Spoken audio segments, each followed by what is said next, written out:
Sekarang masuk ke pembahasan yang berkaitan dengan masalah yaitu tawasul.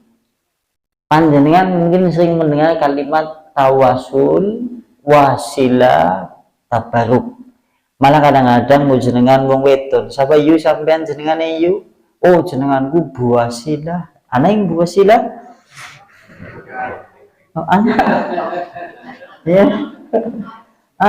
Berarti wasilah, tabaruk, tawasul. Nah, karena berkaitan dengan masalah ini. Sebelum kita masuk ke pembahasan ini, kulo pada tanglet. Jenengan kan mungkin pernah mendengar sing jenengane tawasul menurut jenengan nopo? Perantara ya. Tawasul bisa disebut dengan perantara. At-tawasul yang disebut dengan tawasul adalah sing jenengane tawasul adalah mendekatkan kepada sesuatu. Tawasul sing pertama artinya nyetek sesuatu, mendekatkan kepada sesuatu. Wa tawassul ilaihi atau menyampaikan sesuatu atau menyampaikan kepada sesuatu. Iku. Wal wasilatul qurbah atau menyampaikan sekaligus kemudian mendekat. Kini secara bahasa Arab. Secara bahasa berarti sing jenengane tawasul mendekatkan kepada sesuatu, menyampaikan kepada sesuatu, kemudian juga perantara pendekatan kepada sesuatu. Sampean nek garep bojo mbiyen, nek ana pihak sing nang tengah-tengah nyedekna sampean kambi bojone sampean siki, jenengane iki yaitu wasilah. Nyong diwasilai kae, bulane nyong entuk si ayo. Nek siki nek mat comblang. Iya. Maklar, bahasanya kan macam-macam ya, bisa maklar, bisa mat comblang, bisa kemudian perantara dan yang lain-lain. Nah, kemudian berikutnya. Waqala kemudian Al-Fairuz berkata, ahli bahasa seorang tokoh jenengane Al-Fairuz, dia berkata, yang disebut dengan tawasul adalah wasala illallahi tawsila. Sing jenengane tawasul menurut Al-Fairuz adalah mengamalkan suatu amalan, sampean ngamal dengan suatu amalan dengan bertujuan untuk dengan amalan itu untuk mendekatkan kepada Allah. Sampean ngamal sesuatu untuk mendekatkan kepada Allah, juga disebut dengan tawasul. Misal sampai nek bersolat ke dikir subhanallah subhanallah subhanallah, berarti dikir untuk mendekatkan kepada Allah. Amalan yang seperti ini menurut kemudian Al-Fairuz disebut dengan tawasul. Paham ya pengertian dari tawasul? Sampean ngamal suatu apa baik untuk mendekatkan sampean kepada Allah, jenengane tawasul atau perantara. Dan berikutnya,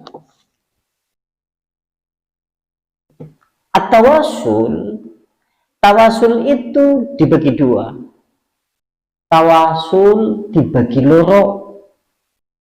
Yang pertama adalah at-tawasul khairu masyru'. Yang pertama, tawasul yang tidak disyariatkan oleh Allah. Yang pertama, tawasul yang tidak disyariatkan oleh Allah. Bahkan pelakunya bisa disebut sebagai ahlul bid'ah.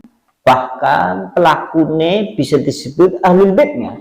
Yang pertama, tawasul yang tidak disyariatkan oleh Allah. Yang pertama, kalau pelakunya kemudian pelaku tawasul yang tidak disyariatkan oleh Allah, bisa pelakunya dihukumi ahlul bid'ah. Bid'ah berarti sesuatu sing ora contohnya karena Nabi. Berarti bahaya mboten? Bahaya karena berkaitan dengan masalah akidah. Yang pertama adalah yaitu talabud dumain minal amwat. Yang pertama yaitu bertawasul, itu mengambil perantara atau mengamalkan sesuatu untuk mendekatkan kepada Allah melalui orang-orang mati.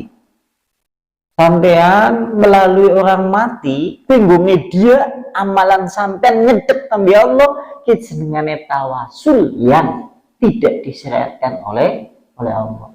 Padahal zaman siki coba siki zaman siki ngapa bae wis dihubung-hubungna kambe wong mati kabeh. Melihat kitab Ahkamul Janais.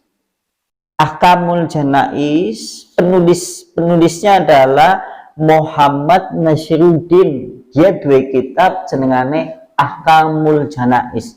Dia berkata seperti ini.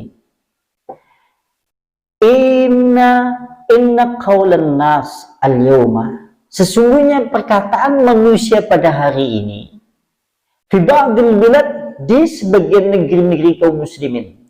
Kalimatnya, sungguhnya perkataan manusia di sebagian besar negeri-negeri kaum muslimin.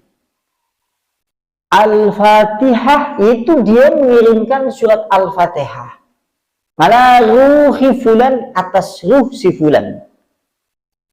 Jadi, kebanyakan negeri-negeri muslim dia sering terjadi kemudian mengirim surat Al-Fatihah kepada ruh si fulan. Kalimatnya gue. Maka hal yang seperti ini mukhalifun li sunnah, maka ini menyelisih yaitu sunnah Rasulullah sallallahu alaihi wasallam. Perbuatan yang seperti itu menyelisih perintah Nabi. Bulane sing jenengane yasinan tahlilan bukan hanya sekedar kuwi ana contone kambinakan Nabi, bukan. Tapi jauh lebih dari itu jika dibarengi dengan ajaran-ajaran tawasul di dalamnya atau kemudian diikuti oleh keyakinan-keyakinan tawasul di dalamnya, berbahayanya adalah sampai ngelakoni wisbidna masuk ke dalam perangkap sarana-sarana yang menuju syirik. Misal ajaran yang seperti itu tapi sudah dicampur dengan hal-hal yang berkaitan dengan masalah yaitu syirik. Misal contoh, terus kemudian imamnya terus ngucap nang jejer kuburan tertentu, keselamatan untuk kalian wahai laki-laki yang gaib atau laki-laki yang tidak nampak dalam pandangan, maksudnya wong mati sini jauh kuburan gue. Kalimatnya assalamualaikum ya rijalal ghaibi. Iwe berarti dheweke ngucap salam menjero sing nang ahli kubur. Sampai nang mburi wis siap-siap iki khusuk. Amin. Amin. Iku. Karena dia ngerti artinya. Gitu maksudnya kan. Kemudian berikutnya lantas kemudian assalamualaikum ya ayyuhal arwah al muqaddasah. Keselamatan untuk panjenengan semuanya wahai ruh yang disucikan. Kalimatnya itu. Lantas kemudian ya nuqoba'u wahai wali-wali nuqoba. Wali-wali nuqoba adalah dunia kewalian yang dianggap oleh mereka itu membantu urusan Allah yang ada di dunia.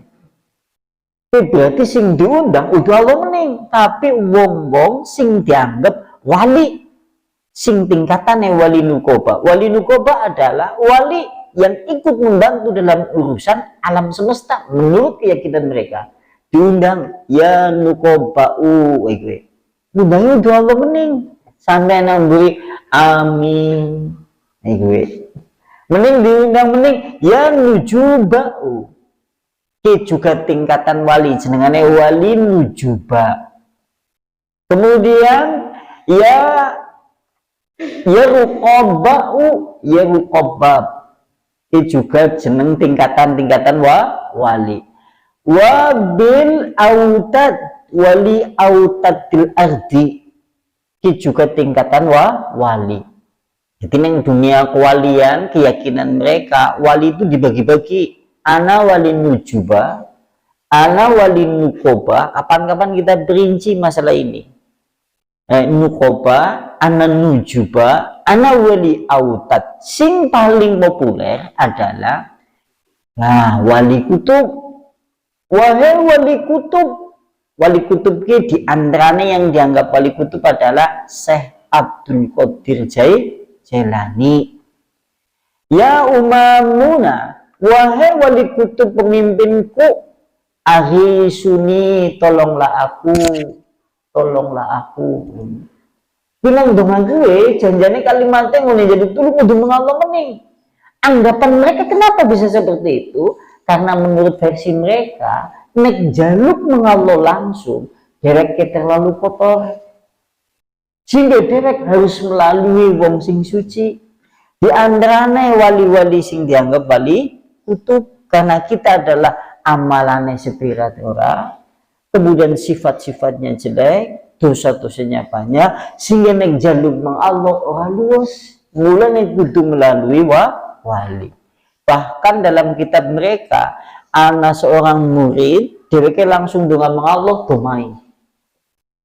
Kenapa kamu kemudian langsung meminta kepada Allah? Kamu itu harus meminta melalui guru-gurumu terlebih dahulu. Ini jenengane penyimpangan yang sangat jauh. Dan padahal sing jenengane ajaran yang seperti ini kimrembet wis masuk ke dalam tatanan masyarakat sebagian besar kaum muslimin. Mulane nang jerone ajaran yasinan tahlilan gue anak ajaran kirim al-fatihah goar arwah gue, karena diyakini arwah-arwah itu di samping nang dewek dikirimi pahala, engkau arwah-arwah itu garap ngerewangi dewek.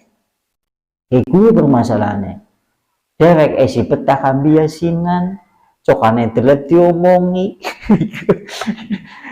si bertahun-tahunan sing wis ngerti lah nyong riku kok kami perbuatan dina ayo sing jenenge riku ki sedina rong dina.